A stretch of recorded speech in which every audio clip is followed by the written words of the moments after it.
여러분 안녕하세요. 최연석의 일본 군사안보 시간입니다. 오늘은 일본 근대화의 시발점이 된 페리 제독의 일본 내항, 일명 프로군의 흑선 사건과 일본의 계약에 대해 이야기해보고자 합니다. 유익하게 들으시고 구독과 좋아요, 성원 꼭 부탁드릴게요. 매튜 페어리, 그는 19세기 중엽 미국 함대 사령관으로 태국 정책을 펼치던 일본 에도 시대에 함대를 이끌고 와 무력 시위로 미일 화친조약을 체결하여 일본을 개항시킨 일본 근대사의 기념비적인 역할을 한 역사적인 인물이죠. 1853년 7월 8일 페리 제독은 미 동인도 함대의 증기선 2척을 포함하여 군함 4척을 이끌고 일본 도쿄만에 나타나 개항을 요구하며 무력 시위를 벌인 사건이 발생을 하죠. 페리가 이끌고 온 증기선 2척은 3,000톤급의 검은 증기선이었는데 일본 막부의 눈에는 지금까지 보지도 듣지도 못한 어마무시한 전함으로 비추어졌죠. 19세기 초부터 미국의 태평양 진출이 확대되기 시작하는데요. 영국은 청조의 광동무역제도를 무너뜨리고 중국을 개방하는 데 주도적 역할을 한 한편 미국은 에도 막부의 세국 정책을 무너뜨리고 일본을 개방한 주도적인 역할을 하였죠. 18세기 후반에 영국에서 독립하여 대서양 연안국가로 출발한 미국이 19세기 중에는 이미 북미 대륙 동서해안에 걸쳐 방대한 영토를 가진 대륙국가로 발전하였으며 태평양과 대서양을 낀 해양대국으로 성장했고 19세기 중엽에는 미국 포경선들이 이미 일본과 한국 해역에까지 진출하였는데 이때 중국 무역을 위한 태평양 항로의 개척이 필요했죠. 특히 1948년 멕시코전에서 승리 후 캘리포니아를 탈취한 미국은 그곳에서 태평양을 건너 중국으로 직행하는 항로를 개척했고 이에 따라 미국에는 서태평양 해역에서 자국 선박의 개항지를 확보하고 해난시 피난과 구조를 위하여 일본의 개방이 필요했으며 한편으로는 일본에 대한 대정 러시아의 남하를 저지해야 할 필요가 있었죠. 이처럼 미국은 태평양을 오가는 자국 선박의 안전을 도모하여 중국 무역을 더욱 증진시키는 동시에 동아시아에 대한 러시아 세력의 침투를 억제하기 위하여 일본을 개방하는 데 앞장섰던 것입니다. 페리 내항전 1846년 6월에 미국 제임스 비들 제독이 통상교섭을 위하여 일본에 파견되었으나 충분한 준비도 없이 군함 2척을 이끌고 동경만에 나타났으나 막부 당국과 정식으로 교섭조차 하지 못하고 돌아갔고 그 후 1853년 7월에 페리 제독이 미국 동인도 함대를 이끌고 일본 도쿄만에 내항하여 무력 시위를 벌인 거죠. 그는 동경만 안에 있는 우라가항 앞바다에 정박한 다음에 현지 관원에게 미국 대통령이 일본 황제에 보내는 친서를 전달하였는데 그 요지는 근래 많은 미국 선박이 태평양을 건너 중국으로 왕래하며 일본 근해에서 조업하는 미국 포경성이 많으니 이들을 위하여 식량과 연료를 공급하고 해난시 피난처와 구조를 제공해 줄 것을 요청한다는 것이었죠. 도쿄만 요코스카시 구리하마 페리 제독이 최초 내항한 지역인데 함선의 접근이 좋지 않아 막부는 이곳 우라가 지역으로 함선을 유도하였죠.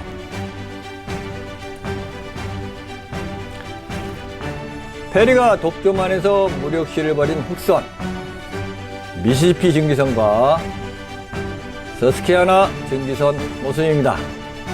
당시 일본인은 페리의 초상을 이렇게 험상궂게 표현을 했네요. 서한을 전달한 후 페리는 답서를 받기 위해 다음해 1월에 다시 올 것을 약속하고 일단 일본을 떠나 중국으로 갔고요. 막부는 당황망조하여 어찌할 바를 몰랐으며 국로는 양이와 개국으로 양분됐으나 대다수는 쇄국을 견지해야 한다는 주장이었죠. 막부가 뚜렷한 대책을 세우기도 전에 패륜은 약속대로 1854년 2월에 8척의 군함을 이끌고 일본으로 다시 돌아왔죠.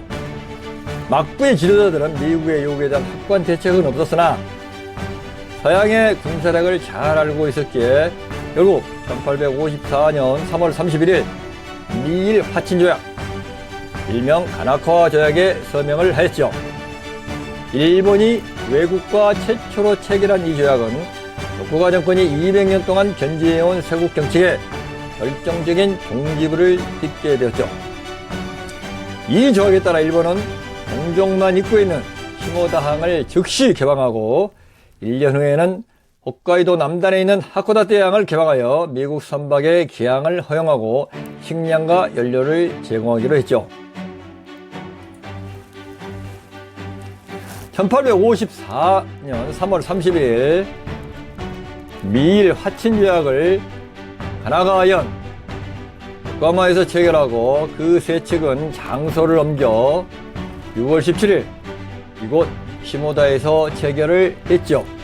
그리고 4년 후에 미일 수호 통상조약을 체결하며 일본의 5개 항을 개항하게 되고 일본은 본격적으로 개국의 길을 걷게 됩니다.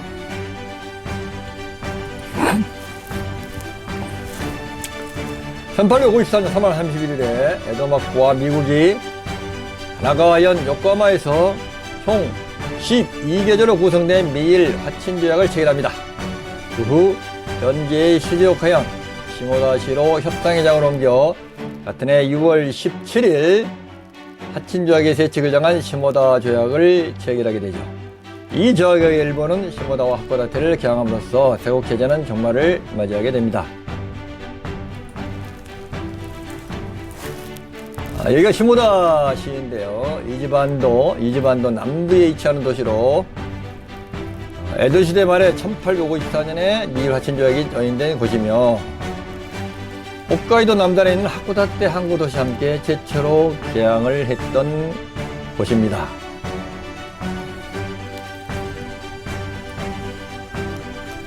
이어 1858년 7월 가나가현 앞바다 선상에서 미일 수호 통상조약을 체결하고요.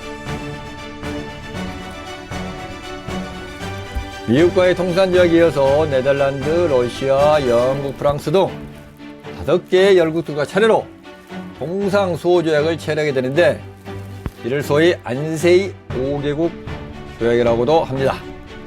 안세이 5개국 조약은 당시 열강의 애교 압력에 의하여 천황의 직허 없이 다이로 이 다오스케의 녹단에 의해 조인된 가조약으로 용사재판권을 허가하여 관세 자주권이 없는 협정 관세 제도를 도입하는 등 내용적으로는 불평등한 조약이었죠.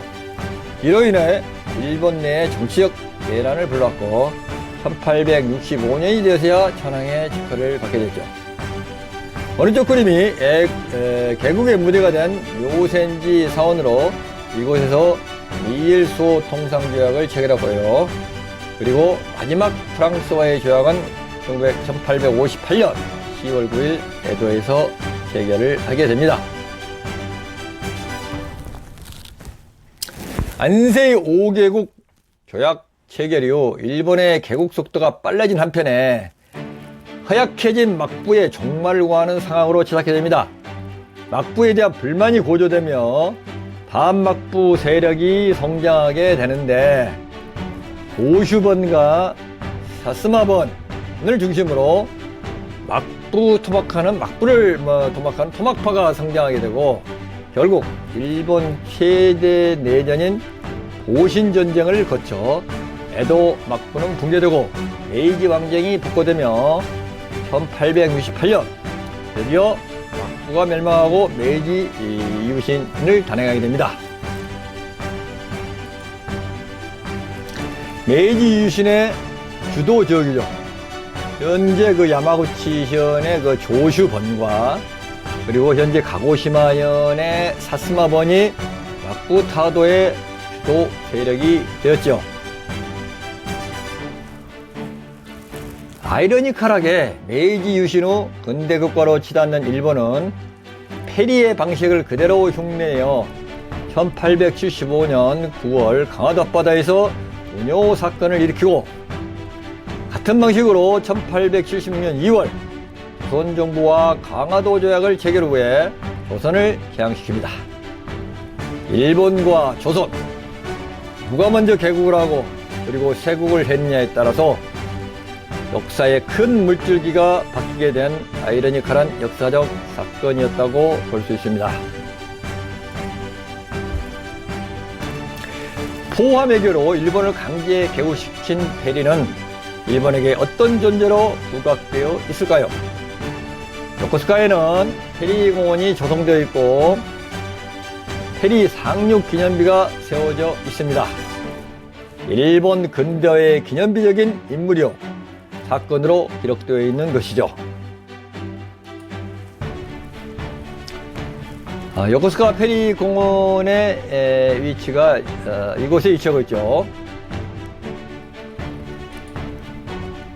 그리고 페리 기념관이 설립이 되어 당시의 상황을 생생하게 기념관에 이렇게 기록해 놓고 있고요. 최초의 페리 함대가 내항한 도쿄만의 쿠리야마의 만입니다. 페리 함대의 일본 도쿄만 내항은 동아시아 근대 역사의 출발점이 되었죠. 그리고 매년 7월 페리 상륙기를 기념하여 요코스카시 쿠리야마에서 성대하게 페리 축제를 개최하며 미일 우호 관계를 과시하고 있습니다. 2023년 올해 쿠리야마 페리 축제 기념식 전 모습입니다.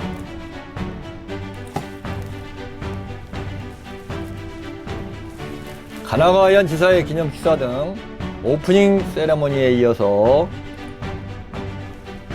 다양한 거리 행진이 펼쳐지죠. 시민 그룹, 그리고 학생 그룹, 소방단, 요코스카시 소방단 음악대의 행렬,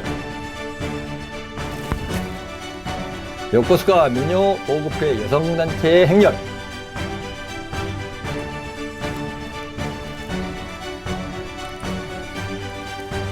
그리고 학생단체들의 행렬, 그리고 쿠리야마 해변에서의 마지막 불꽃 축제에 이르기까지 하루 종일 축제 분위기에 들뜨게 됩니다. 쿠리야마 해변의 한가로운 모습이 보이네요. 페리의 일본 내항, 구로운의 사건, 일본의 개국 상황, 잘 시청하셨습니까? 유익하셨다면 구독과 좋아요 다시 한번 부탁드립니다. 시청해 주셔서 감사합니다.